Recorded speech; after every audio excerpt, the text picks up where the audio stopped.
The United Nations Secretary General Antonio Guterres said in the, fractured and divided world, COP28 can show that multilateralism remains the best hope to tackle global challenges.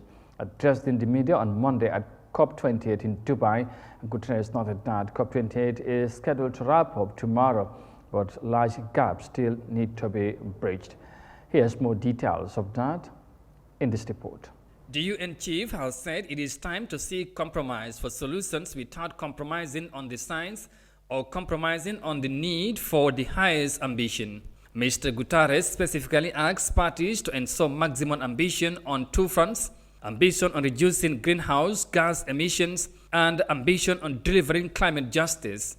According to the UN Secretary General, decarbonization will create millions of decent new jobs, but governments must also ensure support, training, and social protection for those who may be negatively impacted.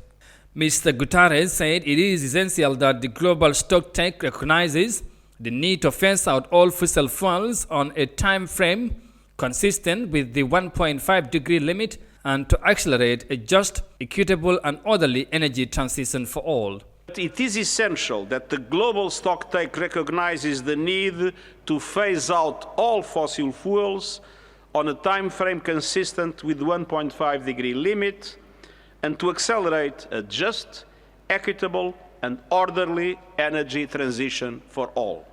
As the climate conference wraps up in Dubai, for Guterres, it is time for more ambition on climate justice, and COP28 began with two encouraging steps: agreement on operationalize the Lose and Damage Fund and replenish the Green Climate Fund. Guterres said there is a need all commitments made by developed countries on finance and adaptation to be met fully and transparently. We need all commitments made by developed countries on finance and adaptation to be met fully and transparently. And we need increased capital and reform of the business model of multilateral development banks to massively increase direct support and leverage far more private finance at reasonable cost for developing countries' climate action efforts. And we need far more adaptation ambition. Antonio Guterres has welcomed the emerging consensus for a new framework on adaptation with a set of measurable targets on proper action.